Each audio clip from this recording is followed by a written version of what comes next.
Hello everyone, कैसे हैं आप सभी लोग। आशा है कि आप लोग बहुत अच्छे होंगे। प्यारे बच्चों, आज है 6 फरवरी और 6 फरवरी साल 2026 के हरियाणा करंट अफेयर इस वीडियो में हम पढ़ने वाले हैं। आइए प्यारे बच्चों, सेशन की करते हैं शुरुआत। और अगर आप लोग प्रिपरेशन कर रहे हैं HPSC HCS एग्जाम की, तो आप लोगों के लिए आधारशिला बैच है। आप इस बैच को आप ले सकते हैं। और आज से एक्चुअली फॉर्म भी अप्लाई होना स्टार्ट हो चुके हैं। तो आप लोग 6 फरवरी है, आज 6 फरवरी से इसके ऑनलाइन फॉर्म अप्लाई होना स्टार्ट हो चुके हैं।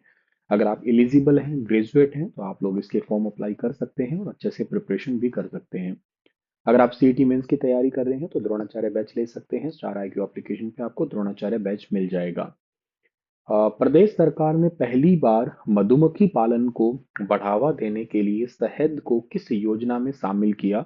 तो इस सवाल का ठीक आंसर है आपके पास में यहाँ पे भावांतर भरपाई योजना, BBY के रूप में इसको आप लोग शॉर्ट फॉर्म में बोलने वाले हैं। ठीक है। हरियाणा सरकार की नई घोषणा के अनुसार अब जेल वार्डन से हेड वार्डन बनने के लिए न्यूनतम कितने वर्ष की सेवा आवश्यक होगी। तो अब जेल वार्डन से हेड वार्डन बनना है अगर, तो उसको कम से कम 18 साल की सेवा पूरी करनी होगी। तो मुख्यमंत्री जी ने कुछ बड़ी घोषणा की है। जेल वार्डन व हेड वार्डन के भत्ते और पुलिस कांस्टेबल के भत्ते के समान, जैसे कि राशन भत्ता है 600 से बढ़ा के 1500 रुपये कर दिया है। और इसके अलावा जो है ना, कन्वेंस अलाउंस है, ये 50 रुपये से बढ़ा के 720 रुपये हर महीने का कर दिया है। वर्दी का भत्ता है वो 7500 रुपये हर साल का कर दिया गया है अभी। इसके अलावा हरियाणा पुलिस की जो अभी रणनीति है, जिसको आप लोग प्रोएक्टिव रणनीति के नाम से जानते हैं, उसमें प्रोएक्टिव पुलिसिंग क्राइम रेट में 8.24% की कमी आई है। नारी सुरक्षा दुष्कर्म के मामले में 55% तक की गिरावट है। और कड़ा प्रहार गैंगस्टर और नशा तस्करों को का नेटवर्क है, वो भी बेसिकली हरियाणा के अंदर कम हुआ है अभी। तो वार्डन से हेड वार्डन बनने की अवधि जो है ना, पहले 20 साल की होती थी, अब उसको घटा के 18 साल कर दिया है। और अगर अच्छे रिकॉर्ड रहते हैं तो वही कंडीशन रहेगी। इसके अलावा सर्विस का एक्सटेंशन भी है। जैसे कि अभी करेक्शनल मेडल है प्राप्त करने वाले जेल कर्मियों को अब 1 साल का सेवा का विस्तार मिलेगा। यह सुविधा पहले केवल पुलिस विभाग में ही होती थी। इसके अलावा जेल वार्डन और हेड वार्डन के भत्ते अब पुलिस कांस्टेबल के बराबर कर दिए गए हैं। जो राशन का अलाउंसेस है 600 रुपये से बढ़ा के 1500 रुपये कर दिया है। कन्वेंस अलाउंस है वो भी बढ़ा दिया, अभी मैंने आपको कहा 50 रुपये से बढ़ा के 720 रुपये, लगभग 14 गुना इसमें तो वृद्धि हुई है। वर्दी का भत्ता पहले 3000 रुपये साल का मिलता था, अब उसको 7500 रुपये साल का कर दिया है। इसके अलावा कुल वित्तीय भार इन घोषणाओं से सरकार पे कितना पड़ेगा, 26.35 करोड़ रुपए का सरकार को एक्स्ट्रा बोझ पड़ेगा इस बात का। इसके अलावा शिक्षा और रोजगार में कैदियों को मुख्य धारा से जोड़ने के लिए 5 सालों में ITI डिप्लोमा और पॉलिटेक्निक कोर्स शुरू किए गए हैं। अभी सॉरी, 5 सालों में क्या, 5 जेलों के अंदर जो है ना, ये कोर्स स्टार्ट किए गए हैं। गुरुग्राम से इनकी शुरुआत हुई थी, ये बात आपको याद रखनी है, करंट अफेयर है बहुत इंपॉर्टेंट ये वाला। अब जेल के अंदर जो कैदी हैं उनको ITI का डिप्लोमा और पॉलिटेक्निक कोर्स करवाए जाएंगे। HKRN के साथ समझौता हुआ है। सजा पूरी होने के बाद रोजगार के लिए हरियाणा कौशल रोजगार निगम के साथ में MOU किया गया है, memorandum of understanding. Jail petrol pump है, वर्तमान में 8 जेलों में पेट्रोल पंप चल रहे हैं। और अगले महीने तक 4 और नए पंप है वो खोल दिए जाएंगे। इनमें कैदी लोग ही होते हैं जो तेल भर रहे होते हैं। जेल रेडियो स्टेशन है, ये अंबाला हरियाणा में सबसे पहले, वैसे पानीपत में स्टार्ट हुआ था। इसके बाद ये अम्बाला, हिसार की जेल 1 इत्यादि, जो फरीदाबाद है, पानीपत, गुरुग्राम, करनाल, झज्जर, रोहतक, यमुनानगर और कुरुक्षेत्र में जेल रेडियो संचालित है अभी। डिजिटलाइजेशन हो चुका है। कोर्ट में ऑनलाइन पेशी के लिए जेलों में 135 वीडियो कॉन्फ्रेंसिंग सिस्टम लगाए गए हैं। अब कोर्ट में पेशी पे अलग से ले जाना नहीं पड़ता है। अब कोर्ट जेल के अंदर से ही वीडियो कॉन्फ्रेंसिंग के माध्यम से ही पेशी हो जाती है। ये अच्छी बात है। इससे दो तीन फायदे होते हैं। सबसे बड़ा फायदा तो ये है कि लाने ले जाने का खर्च बच जाता है गाड़ियों का, फिर पुलिस अधिकारियों की ड्यूटी है। एक नुकसान होता था फिल्मों में देख देख के, बहुत सारे कैदी लोग जो ना बीच रास्ते में ही भाग जाते थे। तो अब ये सब चीजों से निजात मिलेगी। इसके अलावा ये दीक्षांत परेड समारोह था, कैथल रोड करनाल जेल अकादमी के अंदर हुआ था, जहाँ पे विभागीय मंत्री थे कार्यक्रम में डॉक्टर अरविंद कुमार शर्मा जी, जो जेल और पर्यटन मंत्री है हरियाणा के। और यहाँ इस बैच में 9 महीने और 1 साल का प्रशिक्षण किया, जिसमें टोटल 116 वार्डन थे, 8 महिलाएं थी इनमें, और 7 सहायक अधिकारी भी शामिल थे इसमें। जाग्रेब ओपन रेसलिंग 2026 के अंदर अभी रिसेंटली UWW रैंकिंग सीरीज के पहले दिन हरियाणा के किस पहलवान ने स्वर्ण पदक जीता है? तो गोल्ड मेडल जीता है, सुजीत कलकल ने मेडल जीता है गोल्ड। और इसी चैंपियनशिप के अंदर अमन सहरावत ने मेडल जीता है, कौन सा? सिल्वर मेडल जीता है। तो जाग्रेब 2026 की जो क्रोएशिया के अंदर ये चैंपियनशिप है, 4 से 8 फरवरी तक होने वाली है। United world wrestling ranking series के अंदर भारतीय दल के टोटल 41 सदस्य हैं, जिसमें से 16 पुरुष है, 15 महिला है, और 10 ग्रीको रोमन पहलवान है इसमें। सुजीत कलकल ने गोल्ड जीता है 65 किलोग्राम भार वर्ग में, चरखी दादरी के गांव इमलोटा के हैं। और अमन सहरावत ने सिल्वर जीता है 61 किलोग्राम भार वर्ग में, झज्जर के गांव बिहोरड़, झज्जर के गांव जो है ना बिरोहड़ के रहने वाले हैं। और पेरिस ओलंपिक में इन्होंने कांस्य पदक जीता था 57 किलोग्राम भार वर्ग में। उस समय ये सबसे युवा ओलंपिक पदक विजेता थे, 21 साल 24 दिन की ही उम्र में। इसके अलावा ये PWL टीम के अंदर प्रो रेसलिंग लीग जो है उसकी मुंबई टाइगर्स की टीम में है ये। और अंडर 23 एशियन चैंपियनशिप के विजेता भी रह चुके हैं PWL टीम जो दिल्ली की है। 2023 में अमन सहरावत ने एशियन गेम्स में ब्रॉन्ज मेडल जीता था। 23 में सीनियर एशियन चैंपियनशिप में गोल्ड जीता था। 22 में अंडर 23 एशियन चैंपियनशिप में गोल्ड जीता था। 22 में ही अंडर 20 एशियन चैंपियनशिप में गोल्ड जीता। अंडर 23 में 22 में गोल्ड जीता था। और 2024 में जो है ना इन्होंने पेरिस ओलंपिक में कांस्य पदक जीता था। कैथल जिले के खरक पांडवा गांव की देसी गाय यशोदा ने एक दिन में कितना दूध देके रिकॉर्ड बनाया है? तो ये रिकॉर्ड बनाया है 23 लीटर 330 ग्राम एक दिन का दूध देके इन्होंने। गाय का नाम है यशोदा, देसी नस्ल है, हरियाणा ब्रीड है। 23 लीटर 330 ग्राम दूध दिया है। और खरक पांडवा गांव के रहने वाले कैथल के जो मालिक है, इनका नाम सुनील सहारण है। और ड्यूल पर्पस ब्रीड है, हरियाणा नस्ल के बैल जो है ना खेती में भी काम आते हैं और गायें अच्छे दूध देने के लिए काम आती है। ये गाय हरियाणा की जलवायु के प्रति अत्यधिक सहनशील है, और विदेशी नस्ल जैसे HF है, जर्सी है, इनकी तुलना में बीमार भी कम पड़ती है। दूध की गुणवत्ता है प्योर A2 टाइप का दूध है, जो हेल्थ के पर्सपेक्टिव सबसे अच्छा माना जाता है। और बाजार में इसकी कीमत भी ठीक ठाक मिल जाती है वैसे। घी की कीमत तो इसकी बहुत अच्छी है वैसे। इस गाय को खाने के लिए संतुलित आहार में हरा चारा और घरेलू दाने का मिश्रण, इसके अलावा समय पे टीकाकरण है, साफ सुथरी गौशाला के अंदर अगर रहा रखा जाए तो खैर दूध उत्पादन तो अच्छा हो ही जाता है। अब प्रॉब्लम ये होता है कि आजकल विदेशी नस्ल बहुत पाल रहे हैं, जैसे विदेशी नस्ल के मुकाबले हरियाणा नस्ल को पालना भी आसान है, देसी गाय को। वैसे एक सोनी गाय जो है अभी करनाल की, और उसने 87 किलो दूध दिया। 87 किलोग्राम, 87 और शायद अब ऊपर 740 ग्राम है। शायद हो सकता है थोड़ा बहुत ऊपर नीचे हो तो देख लेना आप लोग, बाकी 87 किलोग्राम तो सही है। और ये एशिया रिकॉर्ड बनाया, पर वो HF नस्ल की गाय है, होल्स्टीन फ्रीजियन नस्ल है वो वाली, ठीक है। और ये वाली हरियाणा की देसी है। अभी भैंस से संबंधित में मैंने क्वेश्चन पढ़ाया होगा, आपको याद हो तो आपको। एक भैंस है जिसका नाम है राधा, जो हिसार की भैंस है, 35+ किलोग्राम दूध देके मुर्रा नस्ल की भैंस है, जिसने ये तो वर्ल्ड रिकॉर्ड बना है। इससे पहले रेशमा भैंस थी, 33 किलोग्राम के साथ में जो है ना उसका रिकॉर्ड था।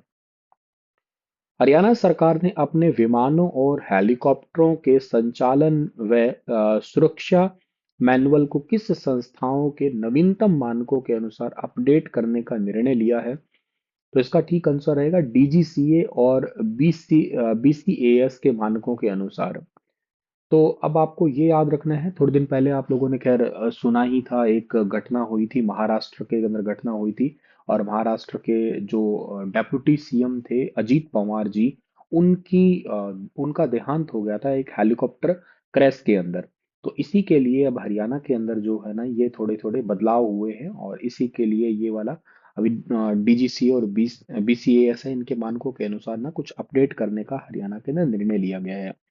ये DGCA डिपार्टमेंट है जो कि जर्नल ऑफ सिविल एविएशन से रिलेटेड है, और BCAS का मतलब है bureau of civil aviation security के नाम से जानते हैं। जो DGCA डिपार्टमेंट है, ये सिविल एविएशन से रिलेटेड रूल है, या जो पायलट के लाइसेंस होते हैं, पायलट से रिलेटेड जितने भी लाइसेंसिंग प्रक्रिया है, ये एयरक्राफ्ट की सेफ्टी होती है या एयरलाइंस रेगुलेशंस है, वो सब कुछ DGCA देखता है। जो bureau of civil aviation security है, ये क्या देखता है सर? ये सारी आपकी सिक्योरिटी देखता है, एयरपोर्ट से रिलेटेड सिक्योरिटी देखता है। तो bureau of civil aviation security जिसको बोलते हैं हम लोग, इसका काम होता है जैसे कहीं पे हाईजैक अगर कोई प्लेन अगर होता है, तो उस हाईजैकिंग को प्रिवेंट करने की कोशिश करता है ये। एयरपोर्ट पे जो सिक्योरिटी होती है ना, CISF की सिक्योरिटी होती है, उनके स्टैंडर्ड्स के काम यही देखता है आपका। ओवरऑल सिक्योरिटी से रिलेटेड काम इसी का ही होता है आपका सारा। तो टेक्निकल अपग्रेड्स क्या होंगे? अभी PBN यानी कि परफॉर्मेंस बेस्ड नेविगेशन होगी। सरकार ने अपने विमान के अंदर VTHRY, VTHYR और VTHCA में इस तकनीक को शामिल कर रही है, जो उपग्रह की मदद से बेसिकली खराब विजिबिलिटी और कोहरे में भी सटीक लैंडिंग कर पाएंगे। तो ये आपको ये याद रखना है डियर, ठीक है? ताकि कोहरा होता है वहां पे लैंडिंग होने में थोड़ा सा दिक्कत होता है। इसके लिए जो है ना कोशिश की जाएगी कि ताकि अच्छे ढंग से लैंडिंग हो जाए। लैंडिंग के टाइम पे ही आमतौर पे जो है ना क्रैश होते हैं सारे के सारे प्लेन प्लेन जो होते हैं आपके।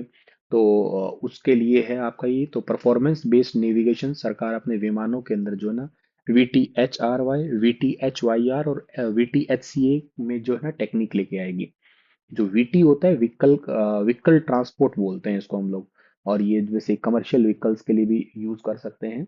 तो ये तो याद रखना है डियर आपको यहाँ पे। खैर आगे बढ़ते हैं हम लोग। यहाँ पे basically transport, not non transport, इन सारी जो टेक्निक्स होती हैं इन सब के अंदर ये सैटेलाइट बेस्ड करेंगे। जैसे हरियाणा की जो कार हुई है, या हरियाणा का जो आपका जो रोडवेज है, कमर्शियल व्हीकल है, ट्रक है, बस है, इन सब के अंदर इस टेक्निक का इस्तेमाल कर रही है, ताकि सैटेलाइट्स से कनेक्टिविटी भी हो।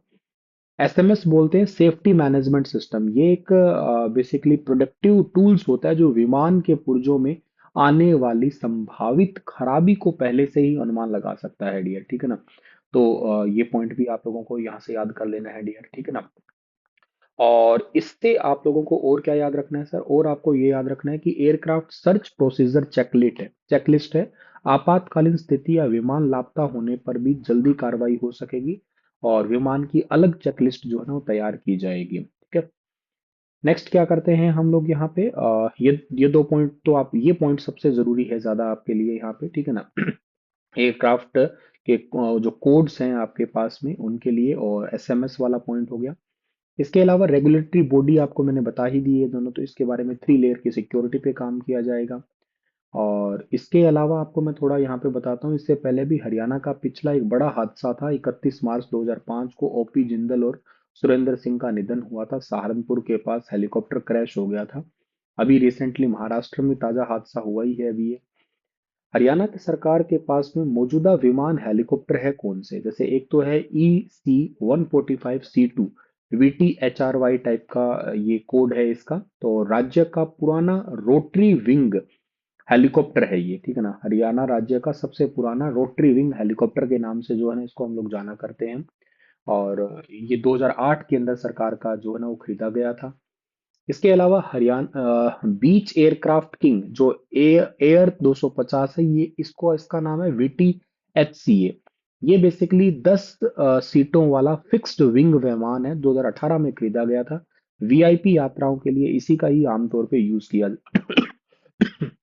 सॉरी, VIP यात्राओं के लिए इसी का ही जो है ना इस्तेमाल किया जाता है आमतौर पे, ठीक है? तो ये एक टाइप का ऐसे ही हेलीकॉप्टर जो ना आपके एयरबस टाइप के हेलीकॉप्टर्स होते हैं ये।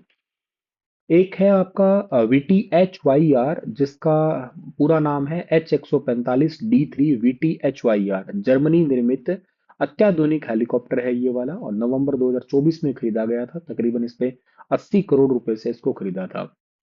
अब इनसे ओवरऑल फायदा क्या होने वाला है? तो इनसे ओवरऑल जो है ना फायदा होगा, आधुनिक चेकलिस्ट से मानवीय भूल कम होगी, CM और VIP उड़ानों की सुरक्षा बढ़ जाएगी, नए मैनुअल से आपात स्थिति में पायलट को स्पष्ट निर्देश मिलेंगे, DGCA से जरूरी अनुमतियां जो है ना समय पे मिल पाएंगी। तो ये बदलाव, 6 बदलाव होने वाले हैं, ब्लैक बॉक्स और इमरजेंसी लैंडिंग। जैसे अभी ये तो मैंने बता ही दिया आपको, खराब मौसम वाली सारी चीजें हुई की है, ठीक है ना। इसके अलावा जो है ना आपका, ये सब मैंने आपको बता दिया। पेपर वर्क की जगह पे डिजिटल सिक्योरिटी अब थोड़ी सी फोकस की जाएगी, ठीक है। औद्योगिक नगरी पानीपत में हैंडलूम दस्तकारी के जनक के रूप में किस व्यक्ति को जाना जाता है, जिनके जीवन पर कर्मयोगी का पथ नामक फिल्म बनाई जा रही है? इनका नाम है उस्ताद नंदलाल। औद्योगिक नगरी पानीपत में हैंडलूम दस्तकारी का जनक माना जाता है इनको।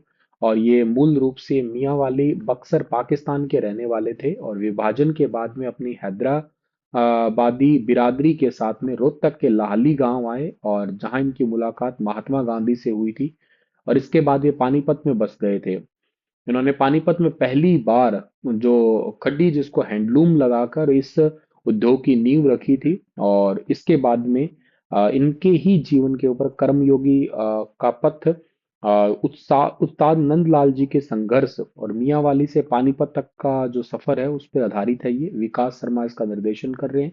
40 मिनट की ये शॉर्ट फिल्म है। 7 मार्च को रिलीज होगी इनकी जयंती के ऊपर, हैदराबादी रामलीला ग्राउंड जो पानीपत में है। 1950 का वाक्य है इसमें।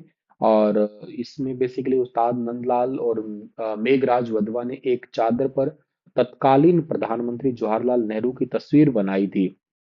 नेहरू जी ने इनको 55 रुपए दिए थे इनाम में उस समय। खैर 55 रुपए बहुत बड़ी बात थी। इस दौरान प्रधानमंत्री ने सरकारी हॉस्पिटल के लिए लाल कंबल का ऑर्डर दिया था, जिससे पानीपत के हैंडलूम को सरकारी स्तर पर पहचान मिली थी। आज भी आर्मी में कंबल जाते हैं पानीपत से ही। पानीपत को आप लोग बुनकरों का शहर कहते हो। और आज पानीपत का हैंडलूम जो है ना केवल भारत पे बल्कि इंटरनेशनल लेवल पे जाता है। राखी गड्डी की हालिया खुदाई में टीला नंबर 2 पर निम्न में से क्या क्या अवशेष मिले हैं? टीला नंबर 2 पे मिले हैं चूल्हा, खाने की मेज, मृद भांड के टुकड़े, ये सब मिले हैं। नई खोज हुई है अभी हाल ही में यहाँ पे। और चूल्हा मिला है, मृद भांड यानी मिट्टी के बर्तन जो होते हैं, कच्ची ईंटों की दीवारें, बर्तनों के टुकड़े मिले हैं। टीलों के बाहरी किनारों पर अवशेष मिलने से यह संकेत मिला कि प्राचीन मेगा सिटी के किनारों पर भी घनी आबादी या सुरक्षा चौकियां रही होंगी शायद। ये दशदती नदी और सरस्वती घग्गर के किनारे पे बसा हुआ इंडस वैली सिविलाइजेशन का सबसे बड़ा भारतीय स्थल है। धोलावीरा से भी बड़ा है बल्कि ये तो। यहाँ पे टोटल 7 टीले, कुल 7 से 11 टीले टैग्ड हैं। वर्तमान में जो टीला 1, 2, 3 है उन पे खुदाई चल रही है। अभी हाल ही में बजट में भी इसको हेरिटेज आइकॉनिक साइट के रूप में भी शामिल किया है भारत की टॉप 15 साइट में। इसी के साथ ये सेशन समाप्त होता है। आपके लिए एक सवाल है कि 41वीं राज्य पशु प्रदर्शनी 2026 का आयोजन हरियाणा में कहाँ पे किया जा रहा है? इसके बारे में जरूर बताइए आप लोग, ठीक है। और एक छोटा सा अपडेट मैं आपको यहीं दे देता हूँ। ये जो मैंने हेलीकॉप्टर वाले बताए थे, ये बेसिकली तीनों कोड है हेलीकॉप्टर से रिलेटेड, याद रखना आप लोग। VTHORY। जैसे मैंने अभी आपको हेलीकॉप्टर में बताया ना, ये एक हेलीकॉप्टर है आपका, एक ऐसे ही ये वाला भी हेलीकॉप्टर है, इसको खैर याद कर लेना आप लोग इतना, ठीक है। ऐसी टेक्निक हम लोग हरियाणा की बस है और रोडवेज बस है ना, उसके अंदर भी लेके आ रहे हैं, जिससे सैटेलाइट से कंट्रोल किया जा सके। वैसे रिलेटेड है ये भी इससे। शुक्रिया, चलो।